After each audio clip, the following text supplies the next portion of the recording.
दोस्तों, स्वागत है आपका श्री राम जी की संपूर्ण जीवन कथा के भाग 7 में और साथ ही स्वागत है आपका मेरे YouTube channel total talent with knowledge में। आइए अब हम श्री राम कथा को जारी रखते हैं।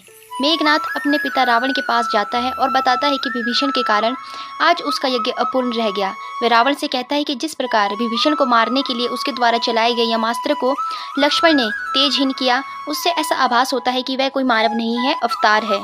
रावण मेघनाथ के बदले सुर से क्रोधित होता है और उसे कायर कहता है। मेघनाथ भी नाराज होता है और वह कहता है कि वह कायरतावश नहीं बल्कि पुत्र धर्म का निर्वाह करते हुए उन्हें सचेत करने आया है। मेघनाथ कहता है कि उसे जो अनुभव हुए उसके आधार पर वह समझ चुका है कि राम मनुष्य नहीं है, नारायण के अवतार है। वे पिता से सीता जी को लौटाकर श्री राम की शरण में जाने को कहता है। मेघनाथ बताता है कि उसके द्वारा चलाए गए ब्रह्मास्त्र, पाशुपतास्त्र और नारायण अस्त्र विफल रहने के कारण वह समझ चुका है कि वह श्री राम व लक्ष्मण अवतारी पुरुष है। रावण मेघनाथ की बातों से क्रोधित होता है और उसे युद्ध से हट जाने को कहता है। इस पर मेघनाथ कहता है कि पिता से विमुख पुत्र का तो भगवान भी आदर नहीं करते हैं। वह युद्ध भूमि में जाकर वीर की भांति भगवान राम के हाथों मरना चाहेगा। महल के द्वारकों से मेघनाथ की माता मंदोदरी उसे युद्ध में न जाने के लिए कहती है, किंतु मेघनाथ इसे पुत्र धर्म के विरुद्ध कहता है। मेघनाथ को आभास है कि अब उसका वध निश्चित है, इसलिए माँ से अपनी समस्त भूलों के लिए क्षमा मांगकर विदा लेता है। सुलोचना अपने पति को नैनों से बिना नीर बहाए एक वीर पत्नी की भांति विदा करती है। मेघनाथ उसकी गणना संसार की श्रेष्ठ स्त्रियों में होने का आशीर्वाद देता है। मेघनाथ अट्टहास करता हुआ पुनः लक्ष्मण जी के समक्ष पहुंचकर युद्ध प्रारंभ करता है। लक्ष्मण जी अपने बाण को श्री राम की आन देकर मेघनाथ पर चलाते हैं। ये बाण मेघनाथ का शीश काटकर गिरा देते हैं। गुप्तचर शुक मेघनाथ वध की सूचना रावण को देता है। रावण को इस सूचना पर विश्वास नहीं होता। वह विक्षिप्त की भांति अनर्गल प्रलाप करने लगता है। वह कहता है कि राज्य में उत्सव की तैयारी की जाए, क्योंकि कुछ ही देर में उसका पुत्र मेघनाथ जीत का डंका बजाते हुए आने वाला है। नाना माल्यवान किसी प्रकार रावण को समझा पाते हैं कि मेघनाथ की मृत्यु हो चुकी है। माल्यवान कहता है कि मेघनाथ को काल ने नहीं, रावण के अहंकार ने मारा है। तभी मंदोदरी वहां आकर कहती है कि रावण को उत्सव बनाना चाहिए, किंतु मृत्यु का उत्सव। उधर सुग्रीव मेघनाथ का शव लेकर श्री राम के समक्ष पहुंचते हैं। लक्ष्मण जी भी आते हैं। वे श्री राम के चरण स्पर्श करते हैं। श्री राम लक्ष्मण जी के घाव देखते हैं, किंतु भाई की वीरता पर मोहित होते हैं। श्री राम मेघनाथ के यज्ञ का भेद बताने के लिए विभीषण जी का आभार व्यक्त करते हैं। विभीषण जी कहते हैं कि पुत्र शोक में रावण महाकाल का विकाल रूप धारण कर सकता है। जामवंत जी चाहते हैं कि मेघनाथ के पार्थिव शरीर की दुर्दशा की जाए, जिससे शत्रु दल थर्रा उठे, किंतु श्री राम स्वयं पितृ आज्ञा पालक है। वे जानते हैं कि मेघनाथ ने पिता के लिए अपना प्राणोत्सर्ग किया है। वे मेघनाथ को पितृभक्त कहते हैं। उसके शव को अपना निज वस्त्र ओढ़ाते हैं और उसे विरोचित सम्मान देकर लंका भिजवाते हैं। विभीषण जी भी भतीजे मेघनाथ की मृत्यु पर शोकाकुल है और स्वयं को उसकी मृत्यु का जिम्मेदार ठहराते हैं। श्री राम उन्हें सांत्वना देते हैं। हनुमान जी मेघनाथ का पार्थिव शरीर लेकर लंका में प्रवेश द्वार तक पहुंचते हैं और श्री राम का संदेश देते हैं कि उसका अंतिम संस्कार होने तक वे युद्ध विराम रखेंगे। रावण को शरणागत होने का भी अंतिम अवसर दिया जाता है। लंका वासियों में अपने राजा की हठ धर्मिता लेकर बहस छिड़ती है। मेघनाथ के शव को देखकर भी रावण की बुद्धि जागृत नहीं होती। वह प्रतिशोध की भाषा बोलता है। रावण कहता है कि उसके विनाश की जड़ सीता है और आज वह इस जड़ को ही उखाड़ देगा। रावण माता सीता का अंत करने के लिए अपनी चंद्रहास तलवार उठाता है। रावण का ससुर मैदानव उसे रोकता है और कहता है कि एक असहाय स्त्री का वध करके वह शिव की चंद्रहास खड़ग को लज्जित न करे।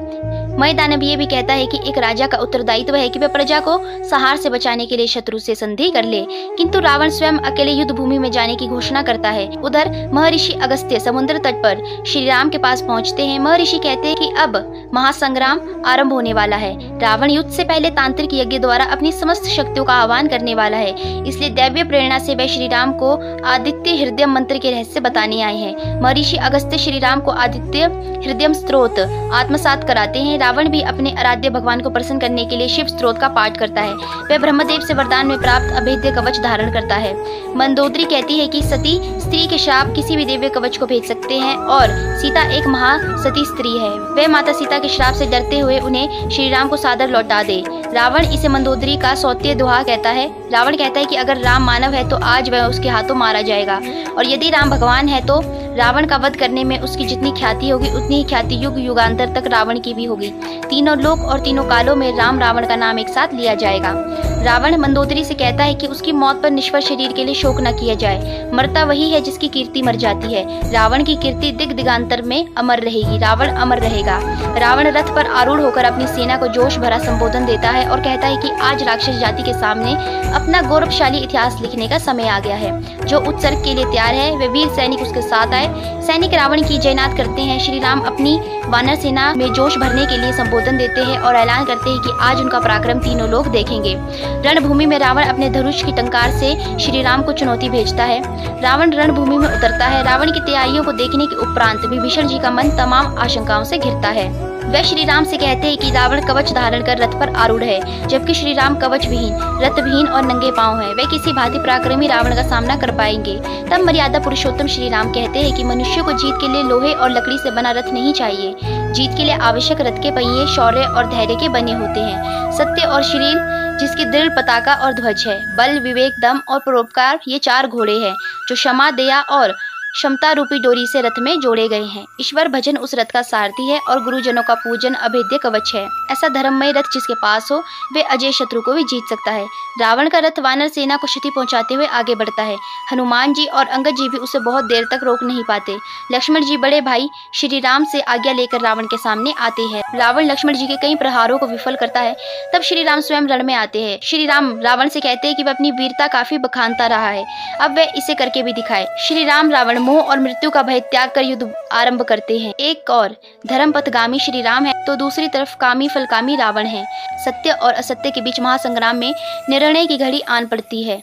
तभी रावण की दृष्टि विभीषण पर पड़ती है। वह उसे कुलद्रोही कहकर उस पर प्रचंड शक्ति आघात करता है। श्री राम विभीषण जी को पीछे ढकेलकर शक्ति आघात को अपने वक्ष पर झेल जाते हैं। ये देखकर विभीषण जी, हनुमान, सुग्रीव और जाम्बन जी मिलकर रावण पर प्रहार करते हैं और उसे मूर्छित कर देते हैं। चतुर सारथी अपने महाराज पर संकट आया जान रथ रणभूमि से बाहर ले जाता है। चेतना लौटने पर रावण सारथी पर क्रोधित होता है और वापस रणभूमि में ले चलने का आदेश देता है। विभीषण जी श्री राम को शिविर में चलकर घावों का उपचार करने के लिए कहते हैं, किंतु श्री राम छोटे मोटे घावों को क्षत्रिय की शोभा बताते हैं। श्री राम रावण के बीच पुनः युद्ध आरंभ होता है। दोनों तरफ से दिव्यास्त्रों का प्रयोग होता है। श्री राम अपने चारों ओर एक अभिमंत्रित सुरक्षा कवच बनाते हैं और फिर रावण को अपने बाणों से परेशान करते हैं, मानो वे उसके साथ युद्ध ना कर रहे हो वरन कोई खेल खेल रहे हो। सूर्य अस्त होता है। अंगद जी युद्ध विराम का शंख बजाते हैं। रावण अगले दिन श्री राम को काल के गाल में भेजने का दंभ भरता है। श्री राम रावण को अपना परलोक सुधारने की सीख देते हैं। आज का युद्ध अनिर्णित रहता है। शिविर में लक्ष्मण जी श्री राम के घाव पर औषधि का लेप लगाते हैं। लक्ष्मण जी को पश्चाताप होता है कि यदि वे उस दिन भाभी सीता के कटु वचनों को बर्दाश्त कर लेते और कुटिया से बाहर न जाते तो आज उनके जीवन में लंका कांड न लिखा जाता। श्री राम उन्हें सांत्वना देते हैं कि ये सब विधि का विधान है। संभवतः धरती से पापियों के नाश की भूमिका रचने के लिए ही विधाता ने सीता हरण का अध्याय लिखा है। श्री राम लक्ष्मण जी को अगले दिन युद्ध से पहले विश्राम करने भेजते हैं। लंका के महल में रानी मंदोदरी रावण के घावों पर लेप लगाती है। रावण दमपूर्वक कहता है कि यदि सूर्यास्त के कारण युद्ध विराम न होता तो आज उसके हाथों श्री राम लक्ष्मण जी की मृत्यु निश्चित थी। मंदोदरी कहती है कि उसने सारथी से सुना है कि आज युद्ध में आप मूर्छित हो गए थे। मंदोदरी रावण से पूछती है कि यदि वो ये युद्ध कीर्ति और यश के लिए कर रहे हैं तो क्या उनकी यश गाथा कहने के लिए असुर जाति जीवित बचेगी? यदि वो ये युद्ध विजय के लिए कर रहे हैं तो उसकी विजय पताका उठाने के लिए कोई जीवित बचा है? इस युद्ध में भाई, पुत्र, पौत्र सभी मारे जा चुके हैं। मंदोदरी एक बार फिर राम से संधि कर लेने की बात कहती है ताकि लंका में जो जीवित बचे हैं उन्हें बचा लिया जाए। श्री राम की छावनी में भी युद्ध स्थिति पर मंत्रणा होती है। सभी अगले दिन भीषण संग्राम होने का आकलन करते हुए रणनीति तैयार करते हैं। सुग्रीव छावनी में रात्रि पहरा बढ़ाने का निर्णय लेते हैं। वे जानते हैं कि रात्रि काल में निशाचरों को माया शक्ति बढ़ जाती है। निर्णित अवस्था में पड़ चुके युद्ध की अंतिम रात्रि बहुत भारी पड़ती है। श्री राम, रावण, मंदोदरी और माता सीता किसी की आंखों में नींद नहीं होती है। अगले सूर्योदय के साथ रणभेरी बजती है। युद्ध भूमि में जाते रावण के माथे मंगल तिलक लगाने के लिए मंदोदरी आरती का थाल लेकर आती हैं। उनके हाथ कांपते हैं। आरती का दिया बुझ जाता है, थाली गिर जाती है। रावण शिवलिंग के समक्ष जाकर कहता है कि महाकाल इन अपशकुनों के द्वारा उसे भयभीत करना चाहते हैं ताकि वे श्री राम के समक्ष झुक जाए, किंतु वह अपनी शक्तियों के अहंकार को यूं नहीं टूटने देगा। देवलोक में देवतागण चिंतित है कि पैदल नंगे पांव श्री राम किस प्रकार रावण का सामना करेंगे। भगवान ब्रह्मा प्रकट होते हैं। वे इंद्र से कहते हैं कि आज रावण के लिए मार्केश की दशा है। इंद्र अपना दिव्य रथ श्री राम की सेवा में भेजे। इंद्र की आज्ञा पर सारथी मातली दिव्य रथ लेकर श्री राम के पास पहुंचता है। मातली रथ की विशेषताएं बताता है और श्री राम से इसे स्वीकार करने का निवेदन करता है। श्री राम देवराज इंद्र के रथ पर आरूढ़ होकर रणभूमि के मध्य जाते हैं। रावण श्री राम को इंद्र के रथ पर आरूढ़ देखकर परेशान होता है। वे देवराज इंद्र को ललकार कर कहता है कि श्री राम से निपटने के बाद वह इंद्र का भी लेखा जोखा करेगा। श्री राम रावण के बीच भयंकर युद्ध होता है। श्री राम बारंबार अपने तीखे बाणों से रावण का शीश काटते हैं, किंतु हर बार उसके धड़ पर नया शीश उगाता जाता है। देवराज इंद्र ये विचित्र स्थिति देखकर कहते हैं कि प्रभु राम रावण के वक्ष पर बाण क्यों नहीं चलाते। इस पर भगवान ब्रह्मा गूढ़ रहस्य बताते हैं कि श्री राम कभी रावण के हृदय को लक्ष्य करके बाण नहीं चलाएंगे, क्योंकि वे जानते हैं कि रावण के हृदय में सीता का वास है, सीता के हृदय में राम का वास है और राम के हृदय में पूरी सृष्टि का वास है। इस अवस्था में यदि रावण के हृदय में बाण मारा गया तो उसके हाथ सीता, स्वयं राम और पूरी सृष्टि का विनाश हो जाएगा। ब्रह्मा कहते हैं कि श्री राम रावण का सिर बार बार काट कर उसे विचलित कर रहे हैं। इस तरह रावण का ध्यान विचलित हुआ तो उसके हृदय से माता सीता का लोप होगा। उसी क्षण श्री राम रावण का हृदय भेदन करेंगे। उधर श्री राम की निरंतर विफलता देखकर विभीषण जी उनके पास पहुंचते हैं और बताते हैं कि भगवान ब्रह्मा के वरदान से रावण की नाभि में अमृत है। श्री राम अग्निबाण का संधान कर रावण की नाभि को भेदते हैं और उसका अमृत सुखा देते हैं। सारथी मातली कहता है कि देवताओं ने रावण के विनाश का जो समय बताया था वह आ चुका है। अब श्री राम ब्रह्मास्त्र का प्रयोग कर रावण का अंत करें। श्री राम रावण पर ब्रह्मास्त्र चलाते हैं। रावण धरती पर आ गिरता है। प्राण छोड़ते समय पहली बार वह अपने मुख से राम को श्री राम कहकर पुकारता है। तीनों लोग श्री राम की जय जयकार करते हैं। श्री राम अपनी ये जीत विभीषण जी और पूरी वानर सेना को समर्पित करते हैं। विभीषण जी बड़े भाई रावण के शव के पास बैठकर विलाप करते हैं। वे अपने भाई की मौत का कारण बनने के लिए पश्चाताप करते हैं और लक्ष्मण जी से कहते हैं कि वे अपने बाण से उनके प्राण भी हर ले। श्री राम विभीषण जी को सांत्वना देते हैं और कहते हैं कि रावण ने रण में मृत्यु पाकर परम गति पाई है। पति रानी मंदोदरी और रानी धन्यमालिनी भी वहां आकर रावण के शव के पर विलाप करती हैं। मंदोदरी विभीषण जी को भाद्रदोह के लिए धिक्कारती हैं। तभी नाना माल्यवान लंका का राजमुकुट व राजसी तलवार लेकर वहां पहुंचते हैं और लंका पर अयोध्या की अधीनता स्वीकार करते हुए श्री राम से आम प्रजा पर कोप न करने की प्रार्थना करते हैं। श्री राम माल्यवान से कहते हैं कि लंका पर लंकावासियों का ही आधिपत्य रहेगा। उन्होंने रावण के अधर्म का नाश करने के लिए ये युद्ध किया था। श्री राम विभीषण जी को लंकापति बनाने की घोषणा दोहराते हैं। वे विभीषण जी से अपने बड़े भाई रावण का अंतिम संस्कार राज के सम्मान के साथ करने को कहते हैं। श्री राम रावण को श्रद्धांजलि अर्पित कर एक श्रेष्ठ उदाहरण प्रस्तुत करते हैं। लंकापति रावण का पूर्ण राज के सम्मान के साथ अंतिम संस्कार होता है। विभीषण अपने अग्रज की चिंता को मुखाग्नि देते हैं। विभीषण अभी भी पश्चाताप में डूबे हैं। वे भाई की मौत से टूट चुके हैं। श्री राम उन्हें समझाते हैं कि वे शमशान वैराग्य की स्थिति से बाहर निकले व लंका का शासन संभाले। श्री राम के आदेश पर लक्ष्मण जी लंका नगरी जाकर विभीषण जी का वैदिक मंत्रोच्चार के बीच राज्याभिषेक करते हैं। श्री राम माता सीता का संदेश लाने के लिए हनुमान को अशोक वाटिका भेजते हैं। हनुमान जी को देखकर वैदेही प्रसन्न होती हैं। वह हनुमान जी से कहती है कि वह उनके स्वामी से कहे कि शीघ्र वे अपनी सीता को अपने पास बुलाएं। हनुमान जी से ये संदेश पाकर श्री राम विभीषण से माता सीता को अशोक वाटिका से मुक्त करने को कहते हैं। सबके प्रस्थान के बाद श्री राम लक्ष्मण जी से अग्नि का प्रबंध करने को कहते हैं। वे कहते हैं कि सीता को अग्नि द्वार लांघ कर श्री राम के पास आना होगा। भाभी की इस प्रकार अग्नि परीक्षा लिए जाने की बात सुनकर लक्ष्मण जी आवेश में आते हैं। वह भैया राम को माता सीता द्वारा उठाए गए दुखों को गिनाकर कहते हैं कि यदि उनकी माता समान भाभी की अग्नि परीक्षा ली गई तो वह अपने बड़े भाई के विरुद्ध विद्रोह कर सकते हैं। श्री राम कहते हैं कि उन्हें सीता के सतीत्व पर पूर्ण विश्वास है।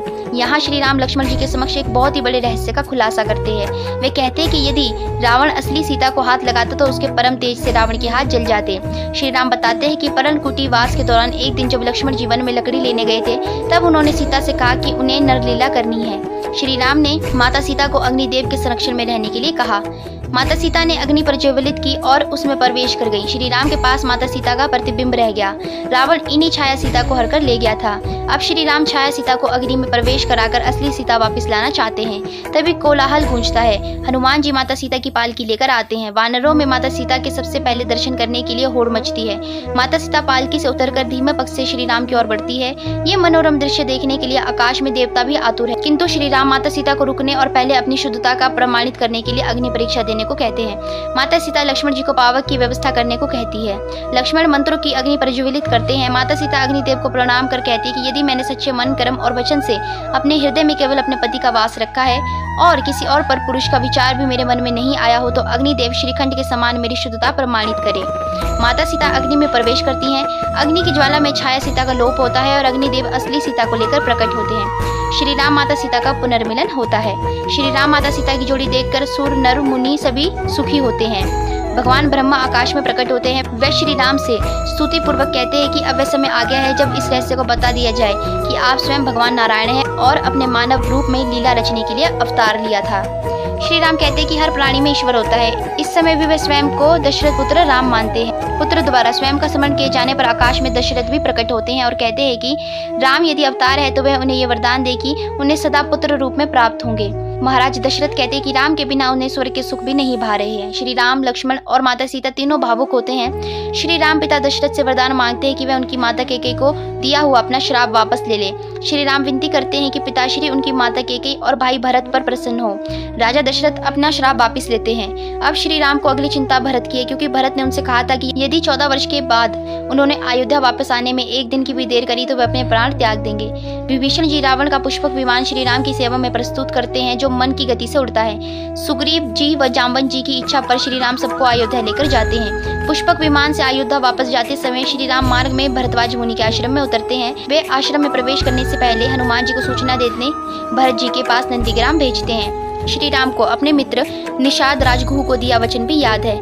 वे उसके पास भी जाते हैं। माता सीता गंगा मैया की आराधना करती हैं। माता गंगा उन्हें अटल सुहाग का आशीर्वाद देती हैं। हनुमान जी ब्राह्मण का रूप रखकर नंदीग्राम पहुंचते हैं। वहां भरत जी श्री राम की अयोध्या वापसी की कोई सूचना न मिलने पर अग्नि समाधि लेने की तैयारी कर रहे हैं। ब्राह्मण वेशधारी हनुमान जी भरत जी को श्री राम का संदेश देते हैं और उचित अवसर पर अपने असली रूप कपि रूप में आते हैं। भरत जी की खुशी का कोई ठिकाना नहीं है। अपने राजा राम के वापस आने का समाचार पूरी अयोध्या नगरी झूमकर गा उठती है। श्री राम के स्वागत के लिए स्थान स्थान पर तोरण द्वार सजने लगते हैं। हर मार्ग पर रंगोली सजती है। पूरी अयोध्या में दीपावली मनाई जाती है। उर्मिला, कौशल्या, कैकेयी और सुमित्रा भी रजनी को भोर बनाने के लिए महल में दीपमाला सजाती हैं। भरत बड़े भाई राम की चरण पादुकाएं लेकर नंदीग्राम की कुटिया से बाहर निकलते हैं। श्री राम का पुष्पक विमान नगर सीमा पर उतरता है। जननी जन्मभूमि स्वर्ग से महान होती है कहते हुए श्री राम अपनी धरती माँ की वंदना करते हैं। श्री राम गुरुदेव वशिष्ठ के चरण स्पर्श करते हैं। महर्षि वशिष्ठ बताते हैं कि उन्होंने आदिकाल में ब्रह्मदेव के कहने पर सूर्य कुल का पुरोहित बनने से इनकार कर दिया था। तब ब्रह्मदेव ने कहा था कि इसी कुल में भगवान राम का अवतार होगा। तब से वे नारायण के दर्शन के अभिलाषी थे। तीनों माताओं में श्री राम सबसे पहले माता कैकेयी के चरण स्पर्श करते हैं और बाल सुलभ अंदाज में पूछते हैं कि माँ, उनके लिए राजभोग बनाकर रखा है ना। माता सुमित्रा से कहते कि देख लो, बड़ी माँ को दिया अपना वचन पूरा करते हुए लक्ष्मण को साथ लाया हूँ। मर्यादा पुरुषोत्तम अंत में अपनी जननी कौशल्या से मिलते हैं। श्री राम अपनी माता से कहते हैं कि उन्होंने हर विपत्ति के समय माता को अपने निकट खड़ा पाया। उनकी रगों में माता के दूध की शक्ति थी, जिसके बल पर वे हर विपत्ति को पार कर माँ के चरणों के पास वापिस आ सके। माता कौशल्या कहती है कि संसार उन्हें भगवान का अवतार कह रहा है, लेकिन वह उन्हें अपने पुत्र के रूप में ही निहारना चाहती हैं। माता कौशल्या श्री राम को भरत जी के पास ये कहकर भेजती है कि उसने तुमसे अधिक कठिन वनवास काटा है। भरत जी श्री राम के चरणों में गिरकर उनके खड़ाऊ पहनाते हैं। श्री राम भरत जी को उठाकर गले लगाते हैं। माता सीता भी तीनों माताओं का आशीर्वाद लेती हैं। माता कौशल्या देवी सीता का हाल पूछती हैं तो वे कहती है कि जब त्रिजटा उन पर हाथ फेरती थी तो उस क्षण मुझे उनमें आपकी छवि दिखाई पड़ती थी। उर्मिला, मांडवी और श्रुतकीर्ति भी अपनी बड़ी बहन सीता के गले लगकर रोती हैं। माँ का हृदय पुत्र के लिए कितना तड़पता है। माता कौशल्या लक्ष्मण से मिलकर सबसे पहले ये पूछती हैं कि उसे मेघनाद की शक्ति कहाँ लगी थी। लक्ष्मण जी माता कैकेयी और अपनी जननी माता सुमित्रा के चरण स्पर्श करते हैं। माता सुमित्रा कहती है कि जब भी संसार में भातृ प्रेम की बात होगी, लक्ष्मण जी का उदाहरण दिया जाएगा। महर्षि वशिष्ठ कहते हैं कि वनवास का समय पूरा हो चुका है। सरयू में स्नान करने के उपरांत श्री राम, लक्ष्मण जी, भरत जी अपनी जटाएं खुलवाकर राजसी वेश में राजमहल जाएं। अभिनंदन गीत के बीच श्री राम व माता सीता राजमहल में प्रवेश करते हैं। थाल में मुकुट लिए भरत उनके पीछे चल रहे हैं। श्री राम अपने ससुर राजा जनक को प्रणाम करते हैं। सुहागिनें सिर पर मंगल कलश लिए हुए हैं। ऋषि मुनि वैदिक मंत्रोच्चार कर रहे हैं। श्री राम व माता सीता राज सिंहासन पर बैठने के पूर्व गुरु वशिष्ठ के चरण स्पर्श कर आशीर्वाद लेते हैं। गुरुदेव पवित्र नदियों के जल से श्री राम का अभिषेक करते हैं, उन्हें राज तिलक लगाते हैं। उधर महर्षि अगस्त्य अपनी मानसिक शक्ति से पूरा दृश्य दूर आश्रम में बैठकर भी देखते हैं। देवलोक में भगवान ब्रह्मा, भगवान शिव तथा समस्त देवी देवता भी इस पल के साक्षी बनते हैं। श्री राम दरबार का दृश्य अनूठा है। छोटे भाई लक्ष्मण और शत्रुघ्न चवर झुला रहे हैं। भरत जी हाथ के थाल में राजमुकुट लिए खड़े हैं। गुरु वशिष्ठ श्री राम को राजमुकुट पहनाते हैं। माता सीता महारानी का मुकुट धारण करती हैं। तीनों लोकों में राजा रामचंद्र की जय जयकार गूंजती है। श्री राम के राज्याभिषेक के बाद सूर्यवंश के कुलगुरु महर्षि वशिष्ठ उनका अभिनंदन करते हैं। वे इक्ष्वाकु वंश के पूर्ववर्ती राजाओं की महिमा और उनके सत्कर्मों का बखान करते हैं और नीति उपदेश देते हैं। महर्षि वशिष्ठ कहते हैं कि इस कुल के राजाओं ने प्रजा का विश्वास बनाए रखने के लिए चरम का पथ कभी नहीं छोड़ा और राजा नहीं वरन जन सेवक बनकर राज किया। महर्षि वशिष्ठ कहते हैं कि राजा राम को अपने पूर्वजों द्वारा स्थापित मापदंडों पर खरा उतरना होगा। महर्षि वशिष्ठ के ज्ञान उपदेश के बाद श्री राम उनके प्रति कृतज्ञता ज्ञापित करते हुए अपने पिता दशरथ द्वारा कही बात दोहराते हैं कि राजा बनने के बाद व्यक्ति देश को पूर्ण समर्पित हो जाता है। यहाँ श्री राम जो कुछ कहते हैं उससे राम राज्य की अवधारणा परिलक्षित होती है। श्री राम कहते हैं कि प्रजा पर अपना सर्वस्व न्यौछावर करने वाला राजा ही उनसे कर लेने का अधिकारी होता है। राजा दंड धारण करता है किंतु उसकी असली शक्ति न्याय में निहित होती है। श्री राम अपने पूर्वजों तथा कुल देवता को साक्षी मानकर वचन देते कि वे कुल गुरु के बताए आदर्श मार्ग पर चलेंगे। वे सेना के साथ साथ ऋषियों पर भरोसा करने की घोषणा करते हैं ताकि उनके राज्य में धर्म की स्थापना हो सके।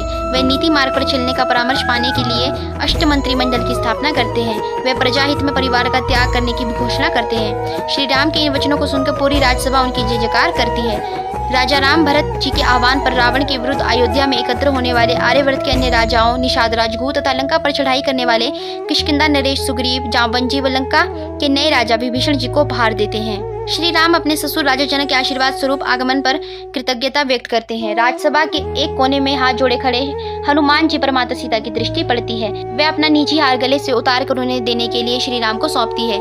ये माता का अपने पुत्र के प्रति प्रेम उमड़ता स्नेह है, किंतु हनुमान जी को लगता है कि महारानी उनकी भक्ति का मोल चुकता करना चाहती हैं। श्री राम समझ जाते हैं कि हनुमान जी के दिल को इससे ठेस पहुंची है। वे हनुमान जी का आजन्म ऋणी रहने की बात कहते हुए माता सीता की इच्छा स्वीकार करने का अनुरोध करते हैं। हनुमान जी हार तो लेते हैं किंतु वरदान मांगते हैं कि उनके हृदय पर प्रभु राम व माता सीता की युगल छवि सदैव के लिए अंकित हो जाए। माता सीता के तथास्तु कहने के बाद हनुमान जी अपनी वक्ष चीरते हैं।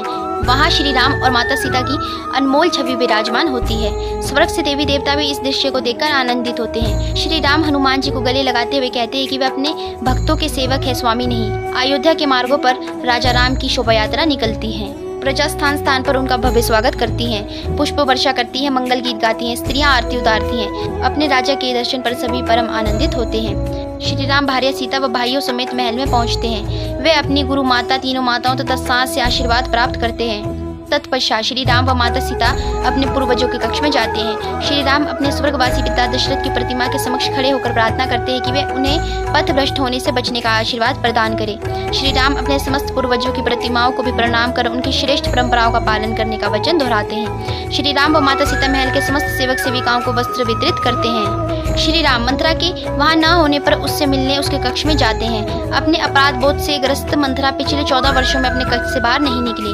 श्री राम उसे माई कहकर पुकारते हैं। मंथरा श्री राम को देखकर उनसे दंड की मांग करते हुए उनके चरणों में गिर जाती है। श्री राम उसे वापस महल में ले जाना चाहते हैं, किंतु माता सीता को देखकर मंथरा को अपने किए अपराध पुनः स्मरण हो आते हैं। श्री राम माता सीता से कहते हैं कि माई मंथरा उनकी सांस के समान है, अतएव उसके चरण स्पर्श करें। माता सीता पति का आदेश का अनुसरण करती हैं।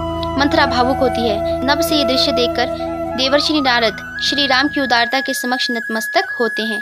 दोस्तों, आशा करती हूँ कि अभी तक की श्री राम कथा को सुनने में आपको आनंद आया होगा, और अगर आप इससे आगे की कथा सुनना चाहते हैं तो वो भी आप मेरे चैनल में सुन सकते हैं। तो दोस्तों, अगर आपको मेरी वीडियो अच्छी लगी होगी तो वीडियो को लाइक करके चैनल को सब्सक्राइब करके बेल आइकन को प्रेस कर दीजिएगा। और जाने से पहले एक बार मेरे साथ प्यार से बोलिए, सियापति श्री रामचंद्र भगवान जी की जय, राजा राम की जय, महाबली हनुमान जी की जय। धन्यवाद।